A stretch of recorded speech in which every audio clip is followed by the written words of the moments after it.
What'd you think about this Alabama LSU game last night?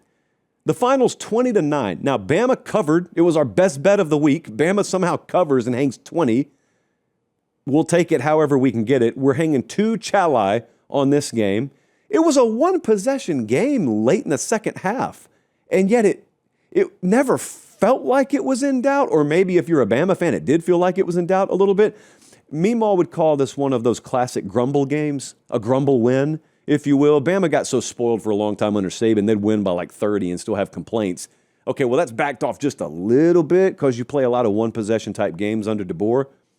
This one was a 2-possession game, but still, you win the game. We can confirm that. You can't run the ball yet, and probably can't at all this season. We can confirm that, and yet you win the game, but it has a weird vibe to it. There's this little grumble win nature about it. We won, but I guarantee you a bunch of Bama fans have said that at church this morning, at lunch, at work tomorrow. We won, but...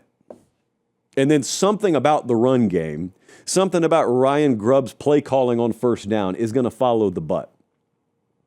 It's a privileged position to be in life. You know how much they'd love to be in that position in Tallahassee, Florida, or Clemson, South Carolina, for that matter, or Auburn, Alabama. They'd love it. Bama folks don't care. The margin felt bigger than it was all night. We got home in time to watch this entire game. And so I was watching it, and there are these deep balls that Ty Simpson keeps missing, not by multiple stride lengths, but by, the length of a finger every now and then. And you're like, oh, he'll hit the next one. And then he doesn't hit the next one. Now he'll hit the next one. He doesn't hit the next one. And you're sitting there thinking to yourself, it's 20-9. If they hit any combination of these balls, it feels like it's 35-9. But they didn't. So you've got missed explosive pass plays, and yet still Bama had half a dozen explosive passes in the game. LSU had 1. So you feel like there are all these missed opportunities because there were, but they still had 6 of them. And it's crazy because you look at other teams in the country. LSU is a perfect example of one, actually. There are these other teams in the country who can't really run the ball worth anything, like Bama. And because of that, it greatly shaves off their pass game production.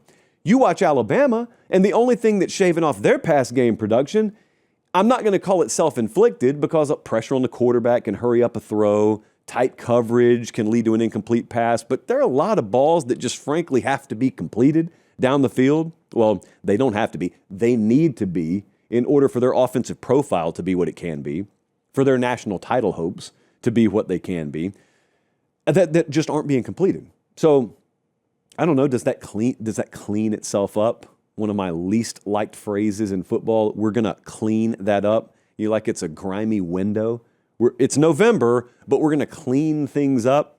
Teams do improve in November. I've just never understood how you clean it up and improve it.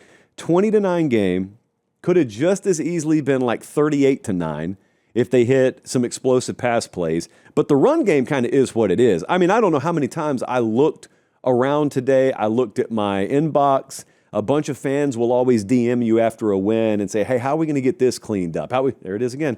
How are we going to get this figured out? You're not.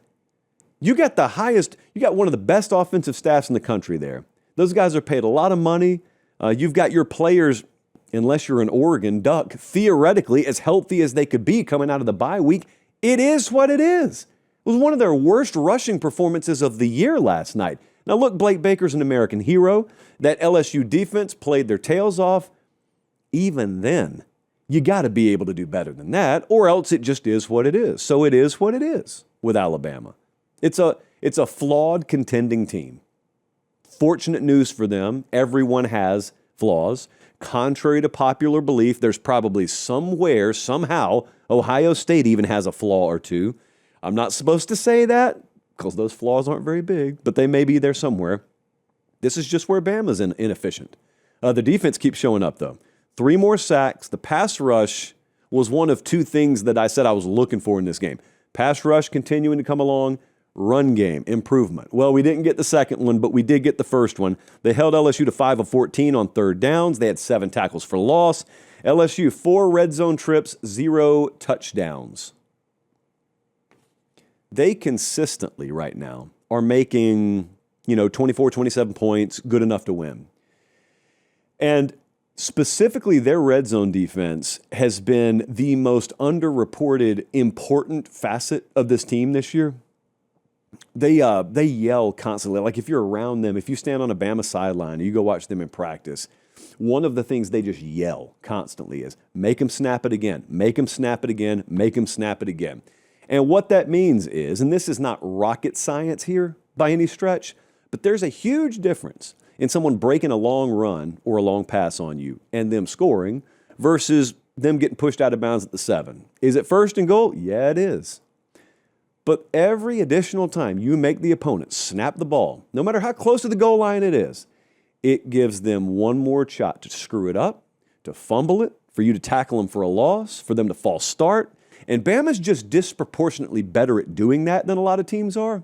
So it's not bend but don't break, because that implies you can't get any pressure on the QB, and that implies you don't have any high-level skill in your DB room. They've got those things. Their linebacker room's coming along right now. They'll probably get Quay Russaw back at some point before the year's over. I'm not trying to say it's this old-school Big 12 style of playing defense, but red zone's really where they've won games, and they're very efficient down there. And those guys, that defensive staff, deserves a lot of credit for that. LSU does not. Just a mess offensively. Garrett Nussmeier got benched. I mean, within about a 30-minute to a 1-hour span last night, we had Nussmeier benched for LSU.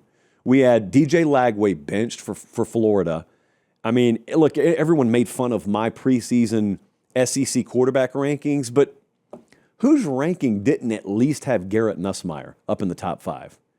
And DJ Lagway somewhere around there. So it's just been a crazy year at the quarterback position in the SEC. It's November again, so we got to call it like it is. I thought Austin Thomas and that personnel department did as good a job as they could try to do at turning this roster into a contender. Because remember what we talked about in the spring and summer. This was going to be a team with glaring deficiencies. And they got their act together NIL-wise, and I thought their front office deserved a lot of credit for that. Still do. And they put as many pieces on the roster as they could. It never fully became the team that it could have become. There are big differences between individual pieces and a team. And they got enough of the first. I thought they don't have enough of the second. And it's going to go downhill from here. So your conversation around LSU just pretty exclusively shifts to coaching search. And you got Arkansas, Western Kentucky, and at Oklahoma left. 2-1, 1-2. I don't know what they're going to be there. But Alabama's must-haves, because this is a national championship contender. This is an SEC championship contender. But I'm telling you, Alabama does not get there unless they have elite red zone defense or continue to have it. They have to have their explosive pass game improve. They have to have that. And the third thing is that pass rush that's emerging, it has to continue to emerge. Okay, they do that, and they win the criticals. They're a really good middle eight team as well. If they continue to do those things, they can win a national championship. But there's going to come a time, and it may be before the regular, it may be Saturday against Oklahoma. It could be randomly on the road at Auburn in the Iron Bowl. It could be against Texas A&M. They're going to have to win 3, maybe 4 games in the playoff to win it all. They're going to be multiple teams capable of taking things away from you, capable of scoring on you. You know, they themselves are really efficient offensively in the red zone. So eventually you're going to have to trade points. And eventually you're going to have to score in the second half. So they got to find that stuff. I said coming out of the bye week, I don't think they've squeezed all the juice out of the orange yet. I still don't think it. And my evidence is not the run game. The run game is what it is. But I still think in terms of explosive passes, these are not balls like watching Nico Iamaleava at Tennessee last year, where he's missing guys by like multiple stride lengths. It's just inches here and there. Immunity. It's just inches. You got to find the inches. Immunity again.